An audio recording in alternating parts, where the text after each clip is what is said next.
Do you want to keep track of all the amazing YouTube shorts you've liked? In this video, I'll show you how to easily find and view all your liked shorts on the YouTube app. So make sure to watch this video until the very end to understand the tutorial properly.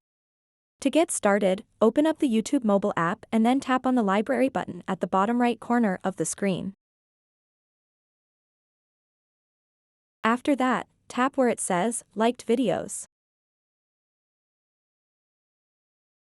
And now you will be able to see all of the videos you've liked on YouTube. So to specifically see all the YouTube shorts you liked, simply tap the Shorts button. And now you will be able to see all of the shorts you've liked on YouTube. So that wraps up this tutorial. If you have any questions about this whole process, please let me know in the comments section below. And if this video helped you out, please give it a big thumbs up and subscribe to this channel for more tutorial videos like this one. Thank you so much for watching and have a good day.